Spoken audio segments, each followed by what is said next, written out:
I don't know if there's a dance out there that challenges our own sense of self worth and confidence the way tango does.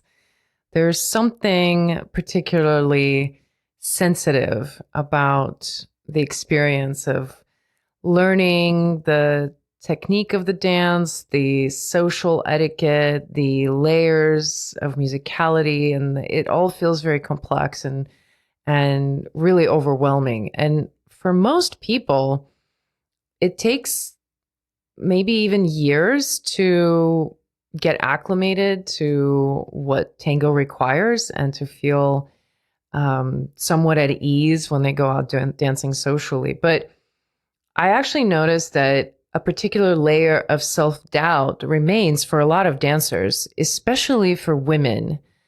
Those who start as followers, I think because of the gender imbalance, women automatically feel somewhat at a disadvantage. So it puts us in a place of a bit more comparison and contrasting ourselves with other dancers and trying to see whether we measure up a certain way. So I wanted to do an episode talking about some of the realizations and mindset shifts that I had along the way that allowed me to really break through some of my own limiting beliefs about myself. And honestly, these are not things that I was aware I thought about myself or that were limiting beliefs.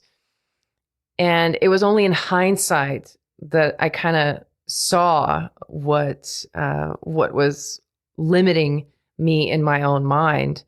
I'm sure I had more than the ones I'm going to mention, but looking back, there were these particular moments where once I realized deeply something about tango and the truth about what I was going through, it really opened me up and changed my experience of tango for the better. And so I'm hoping that some of these will resonate with you as well. And perhaps as I'm sharing my own experience, you might think of your aha moments along the way that really opened up something in you and allowed you to overcome some self doubt. And if you think of those, I would love to know what those are. So send me a message on social media at I am so tango, IMSO tango, or you can just pop it in the comments below the episode. Would love to hear from you. For those of you joining me for the first time, you might not know that I also have a private Facebook group where I go live on a weekly basis. So if you'd like to have a bit more interaction with me and join the group and meet some other dancers around the world, go ahead and click on the link in the show notes. All right, if you haven't gathered already, this episode really is going to be speaking to followers. And I'm sure that there's an equivalent for men and leaders who struggle with confidence, who come into tango. But I'm going to speak specifically to followers today. So the first one of these, I think, is going to be very familiar to any woman getting into tango. And it just has to do more with the superficial appearance of your own body. I think that when I went into tango, and this is true for many women, I believed that I needed to look a certain way in order to get dances. And getting feedback from leaders such as, oh, just wear a shorter skirt and that's how you get dances. That was advice that I got, and I hear that advice being passed around still to other followers. When you hear those kinds of things and considering the gender imbalance that's already in place when you start tango, it's really easy to get into this mode of comparing yourself to other women and aspiring to look a certain way, believing that you need to appear a certain way to get dances. And for me, in addition to that layer of like what I'm supposed to look like in tango, there was also this paranoia that my body was not the right shape for tango, because I was observing that certain body types of women were more popular and were getting more dances. So I sort of looked at myself through this very narrow lens, believing that my beauty needed to somehow shift and mold to fit into a particular standard that tango was presenting to me. And I only realized this when I went to Buenos Aires for my 6-month spree of living there. And I remember when I went, the first few milongas that I visited, it struck me how much the women there were a lot more at ease with their bodies being not the correct proportions I was expecting. And to put it bluntly, there were women who were a little heavier, they had a bit more mass to them, and they would wear clothing that was very revealing. And I would even, see fat rolls hanging off their, midriff, or seeing a little bit of jiggle here and there. And to me, it was like, oh my God, that is so inappropriate. How can she do that? It was like I had visceral feelings of alarm and embarrassment for the women that I was seeing, sort of being so inappropriate. But the longer I was there, the more I saw that this was just their way of being in their bodies, that it kind of exposed that I was sort of in this very limited mindset, like I didn't even know. And so the longer I was there, the more I was around that, my sense of myself and what was okay and not okay began to shift. So it was a really interesting realization that when we're thinking about standards of beauty, or how, like, whatever demands we're putting on ourselves about how we're supposed to look, those are not set in stone. Those are not rigid. Those are things that are being molded within us by our environment. And, to me, as shallow as that sounds, at the time, when I was in my late 20s, I realized that men have lots of different preferences. And even though I'm fixated on this particular body type because I somehow believe that all men want that, the truth is that most men have lots of different preferences, and their interest is quite wide ranging.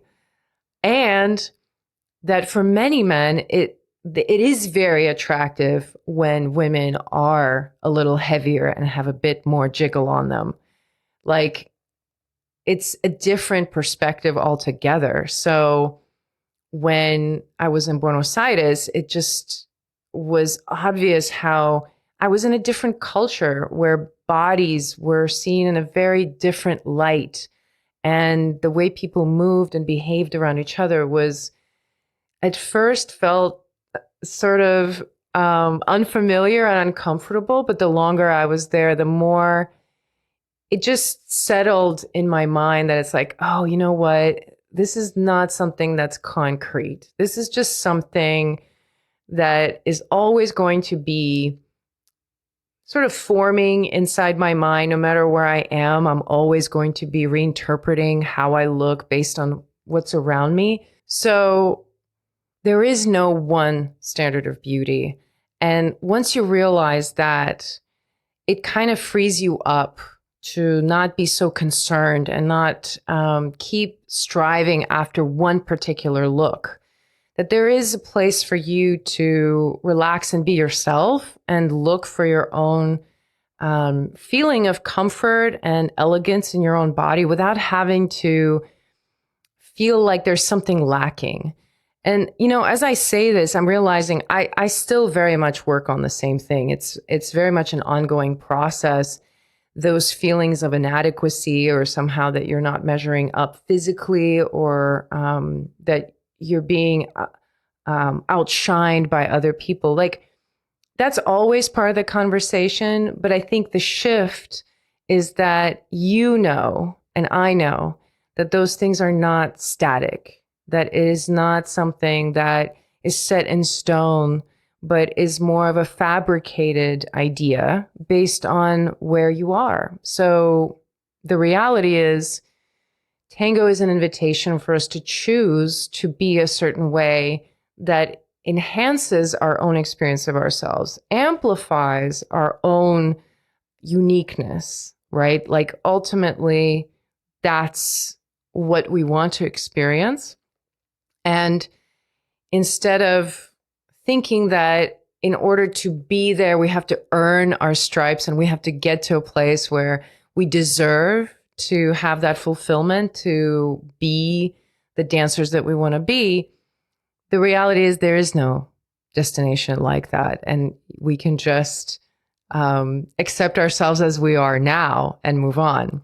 So that big mindset shift came when I was in Buenos Aires. And afterwards, I think it allowed me the freedom to let go of certain things, like wearing clothes that are uncomfortable just because I want to appear attractive to men. Wearing heels because I believed if I don't wear heels, men will not ask me to dance, even though they're so painful. So my courage to let go of those things and actually do things that a way I wanted to do came from that mindset shift. Now, the second mindset shift came once I started leading. And again, it wasn't something I was even aware was a problem. I wasn't aware that I had this limiting belief about myself. But the insight came from me trying to make up for my own lack as a dancer when I started leading. And I felt like I was so behind. You know that feeling as a follower when you're working with some leaders and they're throwing out terms that you don't know, and they're talking about cross system and parallel system and the difference between this orchestra and that orchestra. And as a follower, you might get this feeling of like, oh my God, they know so much. I used to think that. I used to watch my partners that I was with in class, and I would watch them do things or ask questions and feel so intimidated and so out of place because I did not understand what they were talking about. And to me, it was very embarrassing. So when I started leading, I was extra vigilant and really tried to overachieve and overcompensate for my lack. So, and eventually I would have these experiences where either in class or in conversation, I would ask other leaders certain things about technique of leading, about orchestras, or even if I danced with someone as a follower, and in that moment I was to ask them about something that they did. More often than not, they would say they don't know. They didn't have an answer for me.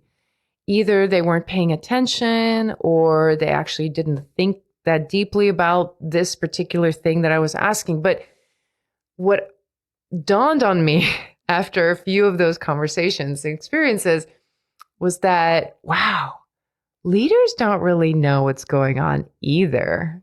Like it's an impression that they know a lot when you're a follower because you haven't learned the language and the figures and you sort of don't have the connection to that part of it.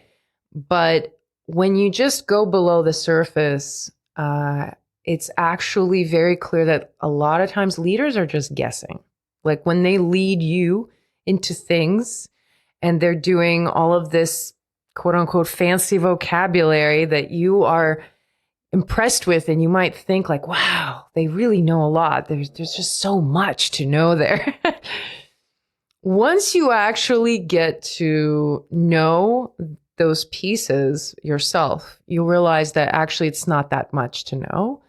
And beyond that, leaders are just in the same place as followers. Like when I lead, there are many times that I'm doing exactly what I would do as a follower. I'm just present and I'm just following. I don't have some sort of grand plan in my head. Perhaps maybe that sometimes people develop that, and there are virtuosic dancers that are thinking 15 steps ahead, and they're the ones who become professionals and virtuosic and invent their own brand of tango. Like there are dancers like that. But the majority of dancers, I would say, majority of leaders are very much at a very generalized level of knowledge of their role. And beyond that, they're just riffing. Sometimes they'll make mistakes, but you don't even register it because they sort of cover it up. And it's actually really funny to realize this. And once I kind of saw this, it's kind of like a Wizard of Oz moment, you see the mechanism, you draw the curtain and you see what's behind. That moment was really important because in my mind, I realized I'm on the same level with the leaders. Now, of course, there are differences in what the roles entail. And I would say just because you really know following very well doesn't mean that you know automatically what the leader knows, right? Like, obviously, that is not the case. You really do need to know both in order to speak to both. However, I'd say when you're in class with leaders who are learning something new and they're frustrated or they don't understand something and they need to figure it out, like you have just as much knowledge and just as much power to contribute to that exploration as them. Because a lot of times what I see, and this I did this myself, is that when leaders are working on something, the followers are just there waiting for the leaders to figure it out because they're like, okay, they have it. They know what they're doing. I don't know what they're doing, but they know what they're doing. So that situation happens where the followers sort of disengage and wait for the leaders to figure it out. The other thing that might happen is that the leader might take over and speak for the couple and tell you and give you feedback, and you don't speak up because you don't feel like you know enough. You're just a beginner. You're just a follower. You don't know everything that this leader knows. And I got to tell you, a lot of times when I'm hearing this feedback or seeing it in class, the person giving the feedback a lot of times knows very little, and probably maybe sometimes even less than the other person, maybe a little bit more, but most of the time there really needs to be more equality. And it's because as followers, we feel sort of inadequate and lacking. We don't give ourselves the credit for what we do know, that we don't speak up.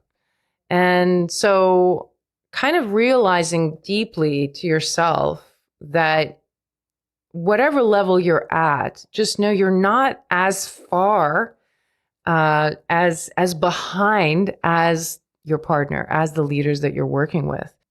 And a lot of times leaders actually need your help to figure things out, but they don't know how to ask it because for a lot of leaders, they're used to be the ones in charge. For many of them, they're just put in charge because they're the leader.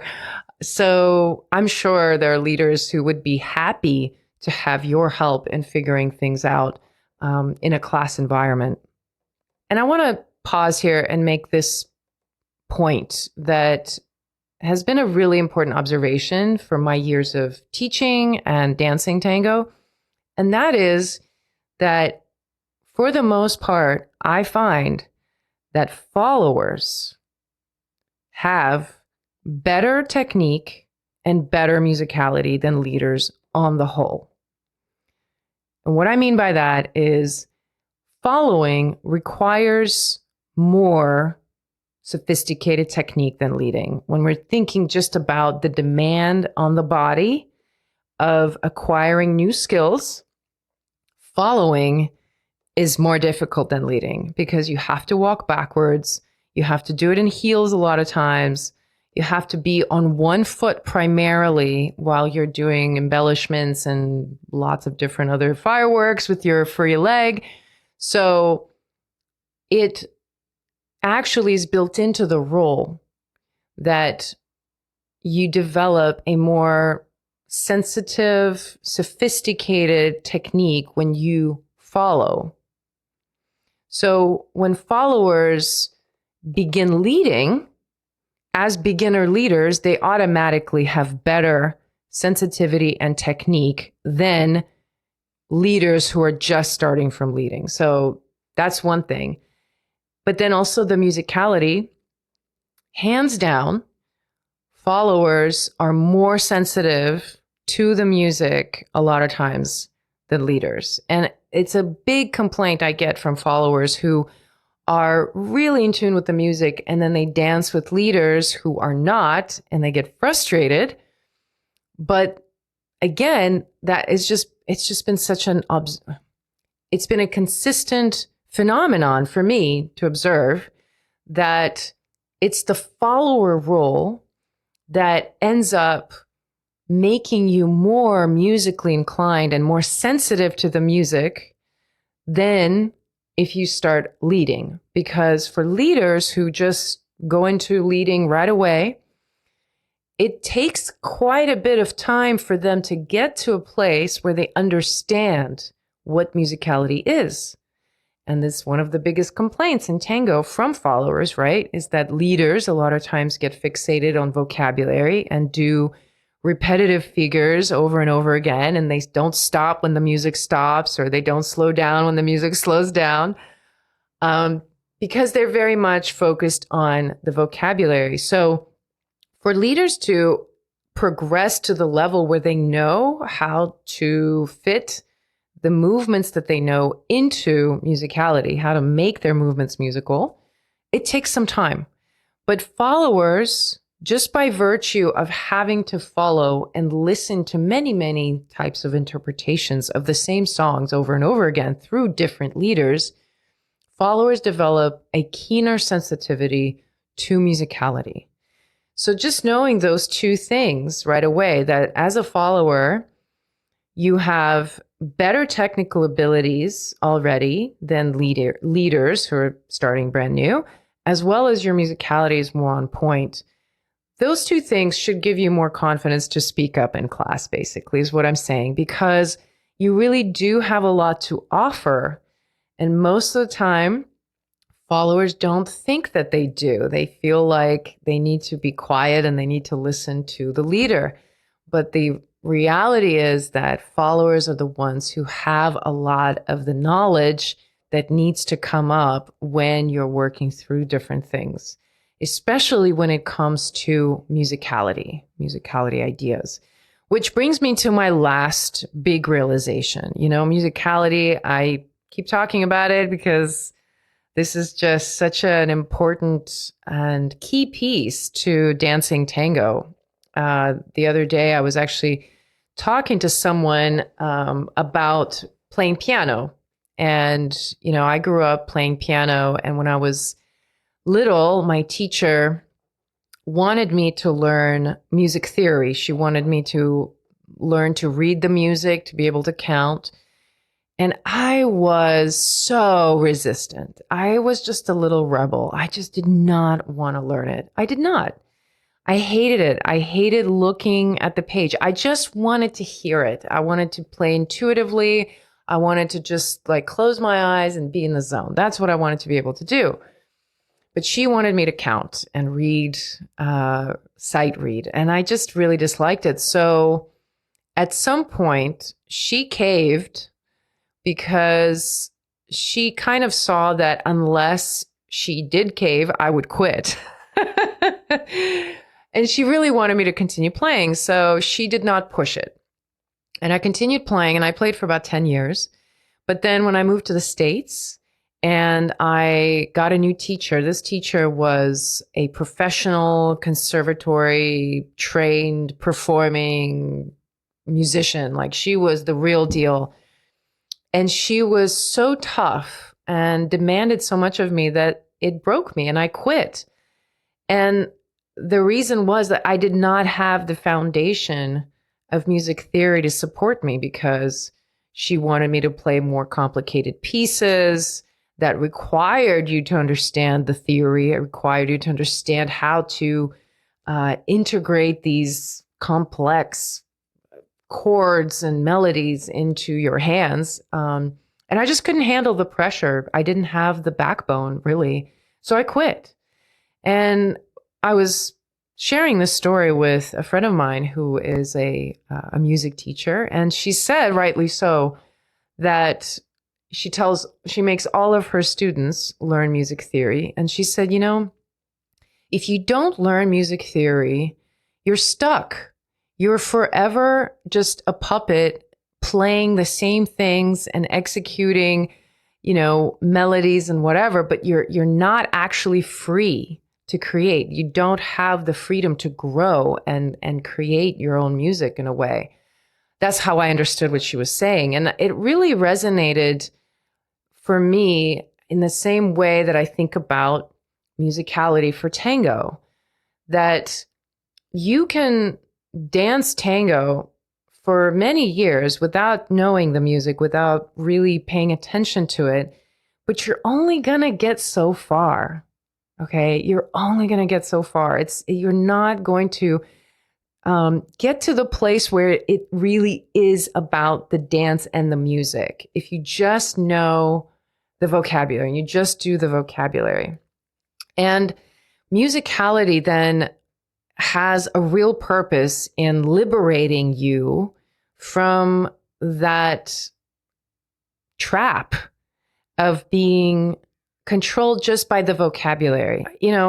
What separates good dancers from great dancers is, again, the musicality piece. It's not the virtuosic innovation in vocabulary. Like, that looks cool. It's fun to look at. But in terms of experiencing between me and my partner, what counts is the connection to the music. So if I have a choice of dancing with somebody who knows a lot of vocabulary and is pretty good with, everything else, and then somebody else who's really good at musicality, I'm going to choose the musicality because that's where my interest lies as a dancer. So the last insight that I want to give you about musicality, now that I've talked about it a lot, musicality in tango is very literal, okay? And by literal, I mean, if the sound is big and loud, you make a loud, big step. And if the sound is small and quiet, you make a short and quiet step. If the song has a lot of staccato, energizing beat, then you focus on the beat and you do a lot of steps. And if the song has a lot of strings and long line melodies, then you might be doing side steps and dragging your foot on the ground. Like, what you're doing with the music is you're showing it through your body. Okay, it's very literal. And it took me a long time to understand this. I mean, I came from a place where I didn't even understand what an orchestra was. That was my beginning point. I did not like tango music, full disclosure, when I first started. But as a follower, once again, you don't necessarily need to understand musicality. You can go many years without knowing anything about the music and have a wonderful time.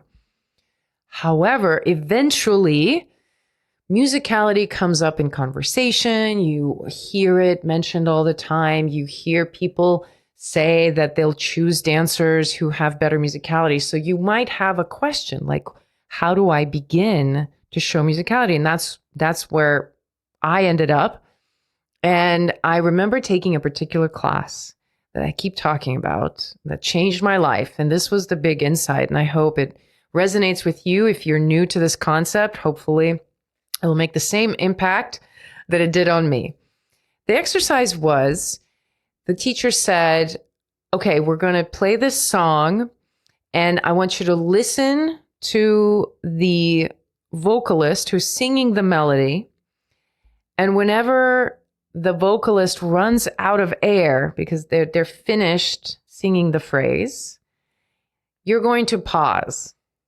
And then when the singer starts to sing again, you're going to walk. So it was super literal. And we did this several times. And eventually the teacher was saying, okay, now you actually sing the song while you're walking. You hum it along. You don't have to be in key, by the way. You hum along with the song. And whenever you run out of air in your lungs and you have to pause to take a breath in, synchronize your movement and pause right at that moment as you exhale. And then when you inhale and begin to sing again, you walk. Very simple concept, right? But I got to tell you, once I did that a couple of times and they chose a song, I still remember the song was Carlos Di Sarli, Verde Mar, Verdemar. It's one word, Verde Mar. And there's many versions of this song. He recorded it multiple times. So they played different versions of the same song. And we did this exercise over and over again. We would just walk, do simple things. And the task was to pause whenever I was out of breath before taking an inhale. I would pause, my body would stop. Then I would inhale to start singing again. And then I would walk.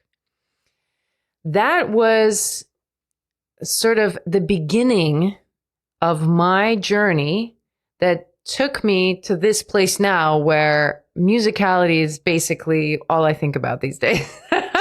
This is what I teach. This is what I talk about. This is what I geek out on. I'm sort of obsessed with it. But it just started with this one piece of puzzle that said to me that musicality is not something theoretical and abstract. It's not like I have to learn something that is not already intrinsic to me, right? It's not separate from me. It's right there. It's the music itself. I listen to it and it's as if I'm walking it out. I'm marking it with my body. I'm creating shapes to show to the listener the structure of the song. So this kind of way of listening frees you up to have your own relationship to the music. You don't have to have anybody explain to you how to dance anymore. You can listen to it yourself and learn to do it just by following that principle, by saying, oh, I move when the music moves and I stop when the music stops. Of course, between those two extremes of playing and stopping, there's all these other parts to it. There's the melody, there's the rhythm, there's the syncopation. There's that part where the strings dominate. And then there's that part when the bandoneon dominates. And then there's that part when it's the vocals. There's all these layers that you yourself can become aware of just by knowing what to listen for. So for me, once I realized that, suddenly I felt very empowered as a dancer to express myself. And I felt very comfortable thinking to myself, anytime I went to milonga, oh, the music is my teacher now. I don't have to have anybody else interpret it for me right now. I can just be with the music and I can follow the music. I can struggle to remember it. I can try things with it. I can build my own relationship to it.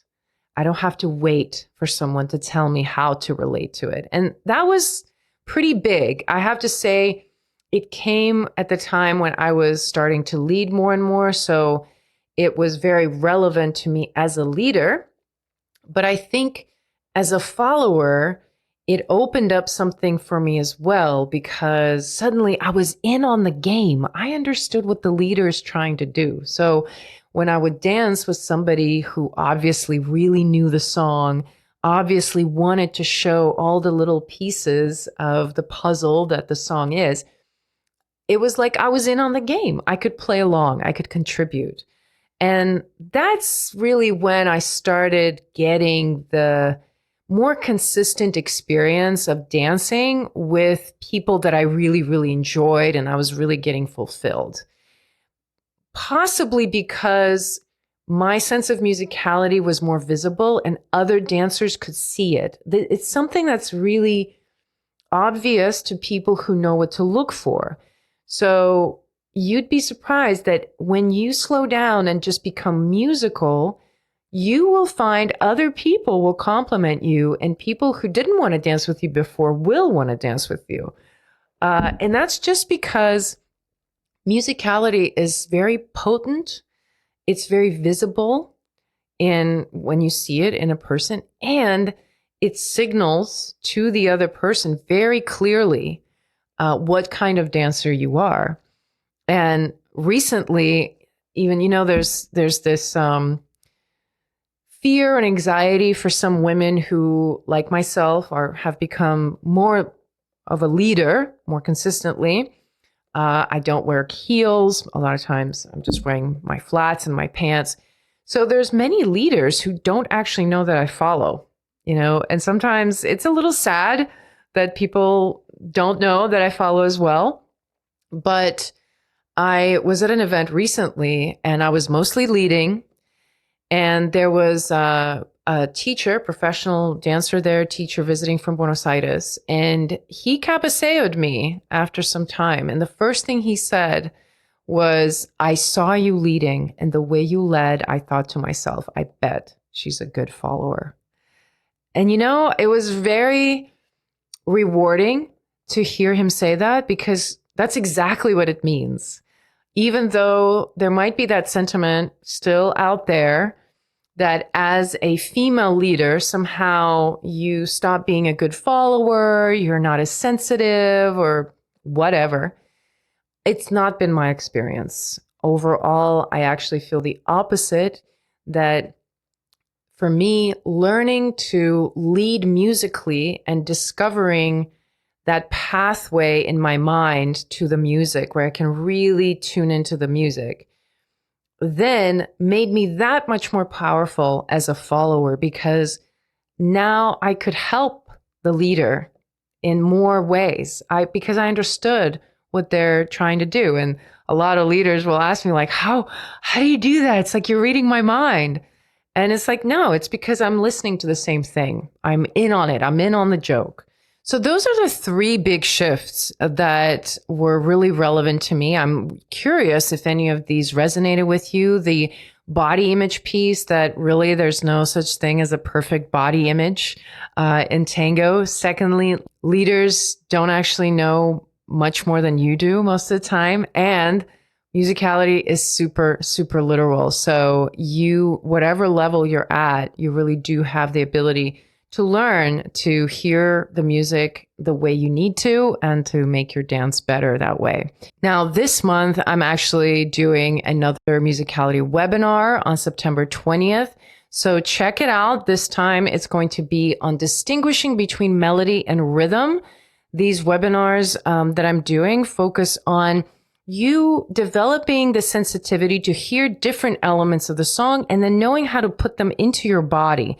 So it's a very much of a movement-based class. You don't need a partner. This is really for you practicing on your own, doing exercises in your own body. So it's going to be on Friday, September the 20th from 12:30 to 2 p.m. You can check out the link in the show notes for more information, or just DM me with your questions.